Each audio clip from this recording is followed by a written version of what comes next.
তৈরি হয়ে গেল গরম গরম মিষ্টি রসগোল্লা।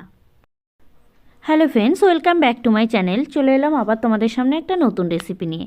আজকে একেবারে অন্যরকম একটা রেসিপি তোমাদের সঙ্গে শেয়ার করতে চলেছি। আজকে দেখাবো আমি একেবারে গরম গরম রসগোল্লা কিভাবে ঘরে বসেই বানানো যায়, দোকানের রেসিপির মতো। চলো তাহলে প্রথমে নিয়ে নিচ্ছি এখানে 1 লিটার দুধ। নিয়ে ভালো করে দুধটাকে খুব ভালো করে ফুটিয়ে নিচ্ছি। 2-3 বার উতাল দিয়ে দিলে তারপরে দুধ ফোটানো কমপ্লিট হয়ে যাবে। তো দুধ কিন্তু আমি আগেও একবার ফুটিয়ে নিয়েছি। এবারে দেখো দুধ ফুটিয়ে নেওয়ার পরে দুধের উপরে একটা সরের মতো আস্তরণ পড়ে গেছে। এইবারে দুধটাকে আমার ছানা ফাটিয়ে নিতে হবে। ছানা ফাটানোর জন্য আমি এখানে ছানার পাউডার নিয়ে নিয়েছি। তোমরা চাইলে লেবু দিয়েও ছানা ফাটাতে পারো বা ছানার জল দিয়েও ছানা ফাটাতে পারো। তবে তাতে করে লেবু দিয়ে ফাটালে অনেক সময় টক টক ভাব চলে আসে। তো সেই কারণে আমি ছানার পাউডার দিয়ে ছানা ফাটাচ্ছি। এখানে আমি 1 লিটার দুধের জন্য ব্যবহার করেছি 2 চামচ ছানার পাউডার, ছোট চামচ দিয়ে। তোমরা চাইলে পুরো ভর্তি করে 1 চামচ ছানার পাউডার দিয়েও ছানা ফাটিয়ে নিতে পারো। ছানা মোটামুটি আমার ফেটে গেছে, দেখতেই পাচ্ছ তোমরা। ছানাটাকে এবার আমি একটা পাত্রে ঢেলে নেব। সুন্দর করে একটা কাপড়ের মধ্যে ছানাটাকে ঢেলে নিলাম। জল ঝরিয়ে নিচ্ছি এক কথায়। ছানার জলটা খুব ভালোভাবে আমাকে ঝরাতে হবে। এবার চলো দেখো, ছানা ফাটানোর পরে, ছানার জল ঝরানোর পরে একটু ঠান্ডা জল দিয়ে ছানাটাকে সুন্দরভাবে ধুয়ে নিতে হবে, যাতে করে ছানার পাউডারের কোনো অংশই এর মধ্যে না থাকে। ছানাকে সুন্দরভাবে ধুয়ে নেওয়ার পরে ছানাটাকে জল নিগড়ে নিতে হবে। একেবারে আমি কাপড় থেকে জলগুলো কিন্তু ভালোভাবে নিগড়োচ্ছি বেশ অনেক সময় ধরে। জল নিগড়ানো কমপ্লিট। এবার ছানাটাকে একটা পাত্রে ঢেলে নিলাম। ছানা দেখো খুব সুন্দরভাবে জল নিগড়ানো হয়ে গেছে। বেশ কয়েক ঘন্টা রেখেও দেবে ছানা জল ঝরানোর পর। তারপরে এরকম একটা পাত্র নিয়ে নিলাম। নিয়ে আমি এখন এদিকে শিরা বানাবো। ছানার জল ঝরানোর পর বেশ সময় ধরে রেখে দিলাম ছানাটাকে। দিয়ে এদিকে শিরা বানানোর জন্য 1 কাপ জলে 1 কাপ পুরো চিনি নিতে হবে। তবেই কিন্তু শিরাটা ঘন হবে। শিরা যত ভালো হবে মিষ্টির তত স্বাদ দ্বিগুণ বেড়ে যাবে। চলো এবার শিরাটাকে খুব সুন্দরভাবে ফুটিয়ে নেই জলের মধ্যে।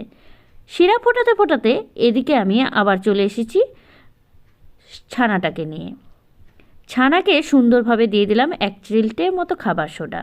দিয়ে খুব সুন্দরভাবে অনেক সময় ধরে ছানাটাকে একেবারে আমাকে সুন্দরভাবে এইভাবে হাত দিয়ে ডলে ডলে মুছড়ে ছানার দানা অংশগুলো ভেঙে দিতে হবে এবং ছানাকে সুন্দরভাবে হাতের বলে আমাকে ফাটিয়ে নিতে হবে।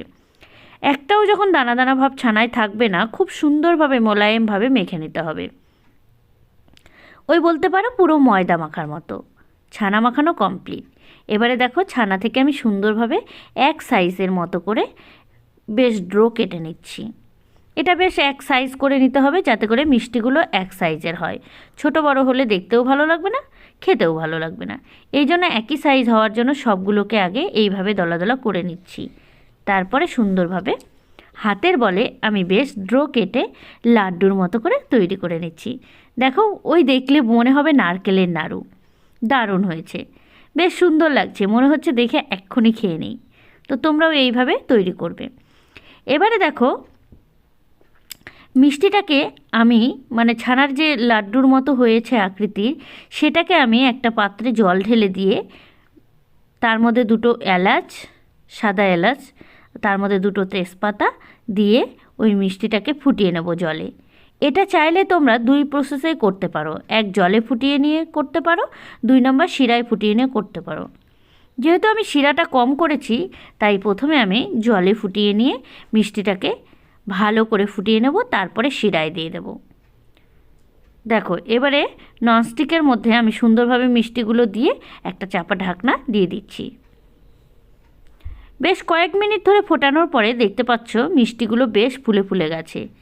এবারে কিন্তু আমি শিরার মধ্যে মিষ্টিগুলোকে দেব। তোমরা চাইলে একেবারে শিরার মধ্যেই দিতে পারো, তাতে করে কিন্তু শিরাটা একটু বেশি পরিমাণে করতে হবে। আমি যেহেতু অল্প শিরা করেছি, সেই কারণে আমি শিরার মধ্যে পরে দিলাম মিষ্টিগুলো। শিরার মধ্যে দেবার পরে আবারও মোটামুটি 5 থেকে 7 মিনিট ধরে শিরাতে ফোটাতে হবে। এবারে মিষ্টিগুলো দেখতে পাবে আরও ফুলে যাবে কিছুক্ষণ বাদেই। মিষ্টি ফুটছে টকবক করে, আর দারুণ একটা চলে এসছে আকার। দেখে বুঝতেই পারছো একেবারে রসগোল্লার পুরো টপা টপা হয়ে গেছে শিরা ঢুকে। বেশ, এটা কিন্তু এখন খাওয়া যাবে না, বেশ রেখে দিতে হবে। সকালে যদি তোমরা মিষ্টি বানাও তাহলে সন্ধেবেলা তুলে খাবে, দারুণ লাগবে মিষ্টি খেতে। দেখো তো কত সুন্দর মিষ্টি আকার হয়ে গেছে।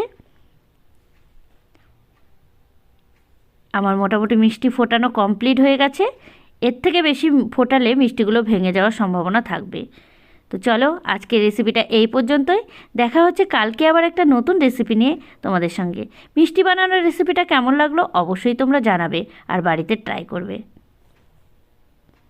আমার চ্যানেলে যারা নতুন আছো তারা অবশ্যই চ্যানেলটিকে সাবস্ক্রাইব করে দিও এবং ভিডিওগুলো দেখার সঙ্গে সঙ্গে যদি কোথাও ভালো লেগে থাকে তাহলে অবশ্যই লাইক কমেন্ট শেয়ার করো, ঠিক আছে? আর রেসিপিটা কেমন হয়েছে কমেন্টে জানাতে ভুলো না। নেক্সট দিন তোমরা কী রেসিপি দেখতে চাও অবশ্যই কমেন্ট করো, আমি চেষ্টা করব সেই রকমই একটা রেসিপি তোমাদের সামনে তুলে ধরার। তো চলো আজকের মতো এ পর্যন্তই, দেখা হচ্ছে পরের ভিডিওতে। টাটা।